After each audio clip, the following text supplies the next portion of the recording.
नमस्कार, news point लेकर हाजिर हूं मैं राजीव। दोस्तों, कांग्रेस को कमजोर समझकर उस पर बड़ा हमला करने की एक और कोशिश में प्रधानमंत्री नरेंद्र मोदी बड़ी गलती कर बैठे हैं। दरअसल आज लोकसभा में वंदे मातरम के 150 साल पूरे होने पर चर्चा की शुरुआत पीएम नरेंद्र मोदी ने की। लगभग 1 घंटे के भाषण में 13 बार कांग्रेस और 7 बार पंडित नेहरू का नाम लिया और पंडित नेहरू के और कांग्रेस का नाम लेकर नरेंद्र मोदी ने खुद ही जाहिर कर दिया कि वंदे मातरम पर चर्चा तो केवल बहाना है। असल में उन्हें कांग्रेस पर हमला बोलने के लिए मौका चाहिए था। और इसके अलावा इस चर्चा के पीछे बड़ा कारण बंगाल का चुनाव है, जिसकी तैयारी में मोदी अभी से लग गए हैं। हिंदू मुस्लिम एजेंडा तो बीजेपी ने चलाया ही हुआ है और साथ में इस बार वंदे मातरम को भुलाकर मोदी चुनावी फायदा लेना चाहते हैं, मगर इसके लिए संसद का इस्तेमाल कर शायद बड़ी गलती कर बैठे।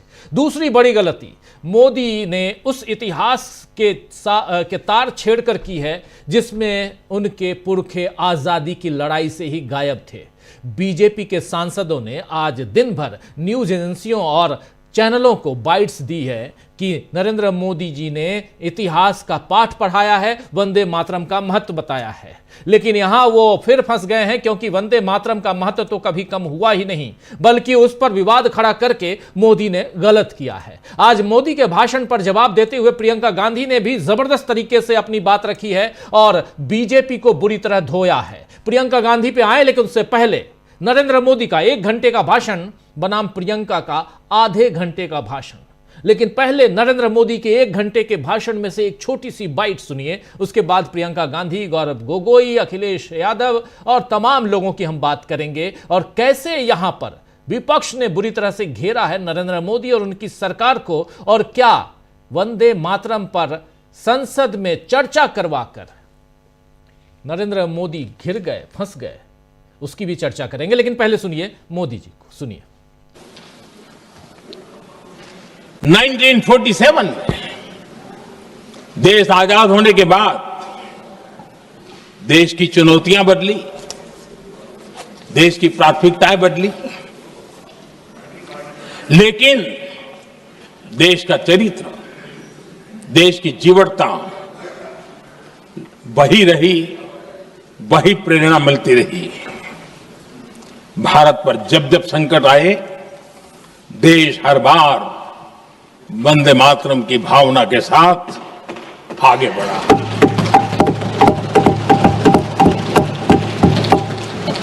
बीच का कालखंड कैसा गया जाने दो, लेकिन आज भी 15 अगस्त 26 जनवरी की जब बात आती है, हर घर तिरंगा की बात आती है, चारों तरफ वो भाव दिखता है, तिरंगे झंडे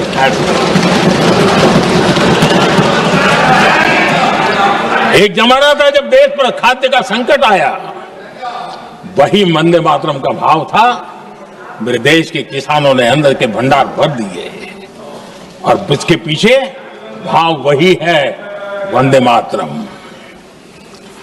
जब देश की आजादी को कुचलने की कोशिश हुई, संविधान के पीठ पे छुरा भोंक दिया गया, आपातकाल थोप दिया गया, यही वंदे मातरम की ताकत थी कि देश खड़ा हुआ और परास्त करके रहा।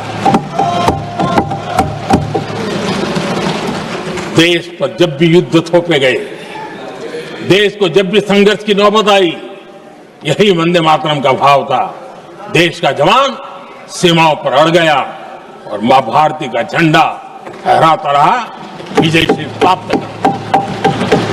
कोरोना जैसा वैश्विक महासंकट आया, यही देश उसी भाव से खड़ा हुआ, उसको भी परास्त करके आगे बढ़ गया। तो सुन रहे थे आप यहां प्रधानमंत्री नरेंद्र मोदी अपनी बात रखते हुए, लेकिन इसके जवाब में जब प्रियंका गांधी खड़ी हुई तो जबरदस्त तरीके से उन्होंने भी अपनी बात रखी और बीजेपी को बुरी तरह से धो डाला। प्रियंका ने साफ साफ कहा यहां कि वंदे मातरम इस देश की आत्मा का महामंत्र है, इसे विवादित करके आप बहुत बड़ा पाप कर रहे हैं। प्रियंका गांधी ने कांग्रेस की तरफ से बड़ा ऐलान भी किया कि राष्ट्रगीत हमारे लिए पवित्र और प्यारा रहा है, इसे विवादित करने का काम बीजेपी कर रही है, यह पाप है जिसमें कांग्रेस शामिल नहीं होगी। आइए जरा सुन लेते हैं प्रियंका गांधी को।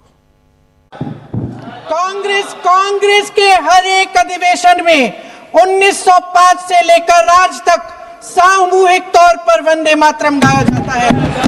आपके अधिवेशनों में गाया जाता है कि नहीं? ये बताइए अपने देश की इस आत्मा की, अपने देश की आत्मा के इस महामंत्र को विवादित करके आप एक बहुत बड़ा पाप कर रहे हैं। इस पाप में कांग्रेस पार्टी शामिल नहीं होगी। ये राष्ट्रगीत वंदे मातरम हमेशा से हमें प्यारा है, हमेशा से हमारे लिए पवित्र रहा है और हमेशा के लिए हमारे लिए पवित्र रहेगा। धन्यवाद। तो सुन रहे थे आप यहां, वही वंदे मातरम से कांग्रेस को दूर दिखाने की जो कोशिश मोदी ने की, प्रियंका ने उसे भी नाकाम कर दिया। आइए जरा सुनिए ये दूसरी बाइट प्रियंका गांधी की। मैं उदाहरण दे देती हूँ सर, मांग रहे हैं सर वंदे मातरम के बारे में, वंदे मातरम की जो सालगिरह पे आपने एक बड़ा कार्यक्रम आयोजित किया था, उसमें प्रधानमंत्री जी ने भाषण दिया। उसमें उन्होंने कहा कि 1896 में पहली बार गुरुदेव रविंद्रनाथ टैगोर ने ये गीत एक अधिवेशन में गाया। उन्होंने ये नहीं बताया कि कौन सा अधिवेशन था। महासभा, हिंदू महासभा का अधिवेशन था, आरएसएस का अधिवेशन था। किस बात से कतरा रहे थे कि ये कांग्रेस का अधिवेशन था?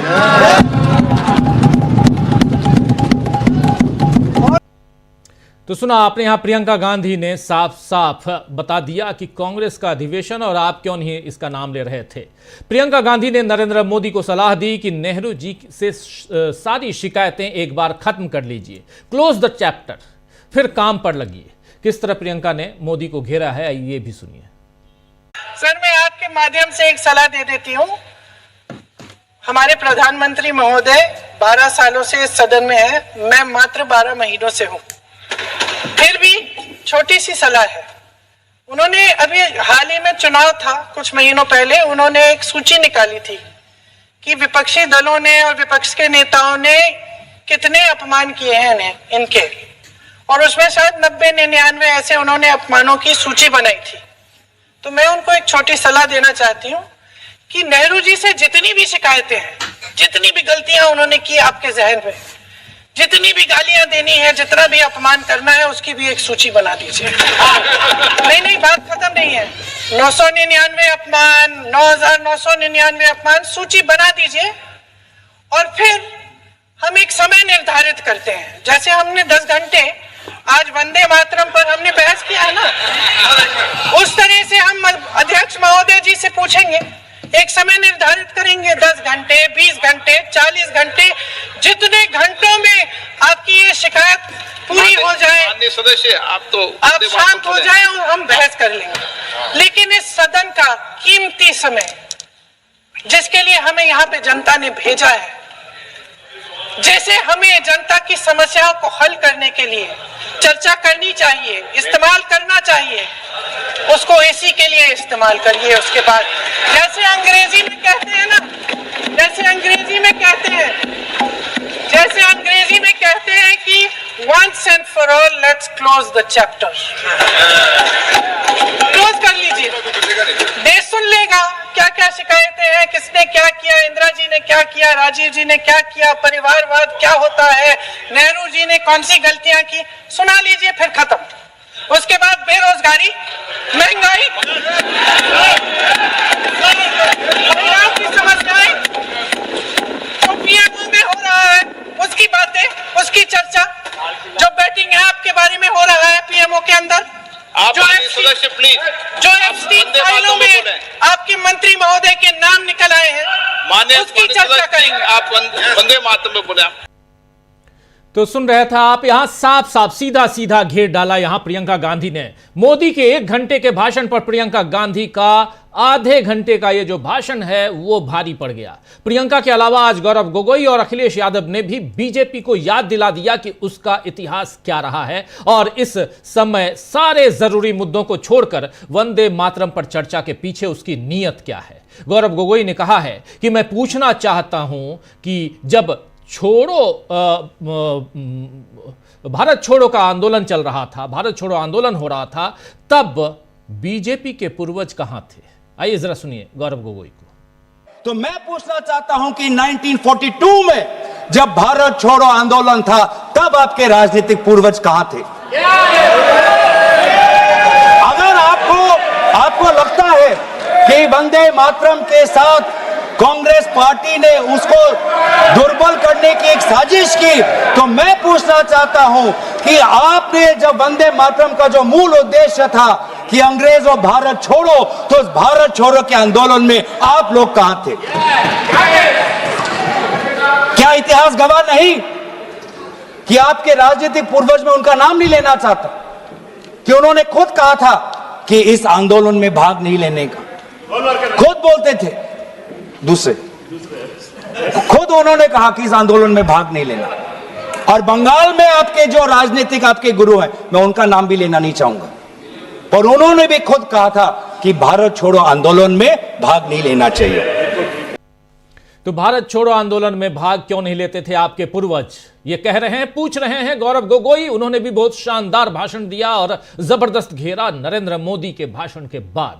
नरेंद्र मोदी के भाषण के ठीक बाद गौरव गोगोई खड़े हुए थे और उन्होंने अपना भाषण दिया। और गौरव गोगोई के बाद खड़े हुए अखिलेश यादव। अखिलेश यादव ने कहा कि जिस वंदे मातरम ने सबको जोड़ा, उसे आज ये दरारवादी लोग तोड़ना चाहते हैं। दरारवादी सत्ता पक्ष को कह रहे थे, नरेंद्र मोदी की पार्टी को कह रहे थे अखिलेश यादव। सुनिए जरा। वंदे मातरम सिर्फ गाने के लिए नहीं है, निभाने के लिए भी होना चाहिए। सभापति महोदय, आज हम आकलन करें, पीछे मुड़ करके देखें कि हम इस वंदे मातरम को कितना निभा रहे हैं। जिस वंदे मातरम ने आजादी के आंदोलन में सबको जोड़ा, आज के दरारवादी लोग उसी से देश को तोड़ना चाहते हैं। ऐसे लोगों ने, सभापति महोदय,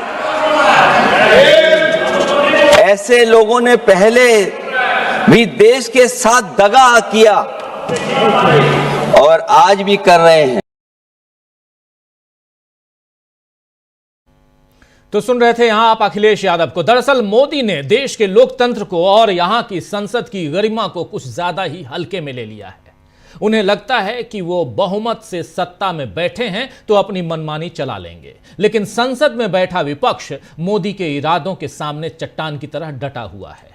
जिस बंगाल चुनाव में जीतने की मंशा से मोदी इस समय वंदे मातरम विवाद छेड़कर बैठे हैं, उस पर ममता बनर्जी, जो बंगाल की, पश्चिम बंगाल की मुख्यमंत्री हैं, उन्होंने क्या कुछ कहा है, ये भी सुनिए।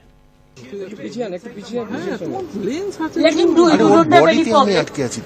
But वंदे मातरम के लिए एक बात आपको कहना है, बंगाल से ये सॉन्ग नेशनल सॉन्ग है एंड जनगण मन अधि इज अ नेशनल एंथम है, लेकिन वंदे मातरम का पूरा गाना कभी नहीं लिया था। ओनली रविंद्रनाथ टैगोर ने कुछ लाइन, सिलेक्टेड लाइन तैयार किया था, उसी का ऊपर में Vande Mataram national song accepted हुआ था। ये भी जानकारी के लिए मैं बताया, बिकॉज आपने पूछा। पहले तो राज्यसभा ने नोटिफिकेशन दिया था कि जय हिंद बोलना नहीं चाहिए, वंदे मातरम कहना नहीं चाहिए। कल मैं बीजेपी का बात भी सुना, कोई बोला कि नेताजी को हम पसंद नहीं करते हैं। अरे तुम नेताजी को पसंद नहीं करते हैं, गांधी जी को नहीं करते हैं, राजा राम मोहन राय के नहीं करते हैं, तो किसको पसंद करते हैं? ये कैसे आया? ये सब लोग जो देश को बारे में जिसको पता नहीं है, देश सम्बन्धे যারা জানে না, তারা নেতাজিকে অপমান করে, বঙ্কিমচন্দ্রকে অপমান করে, রবীন্দ্রনাথ ঠাকুরকে অপমান করে, বিদ্যাসাগরকে অপমান করে, রাজা রামমোহন রায়কে অপমান করে। এরা জানে বাংলার অবদান হয়েছে।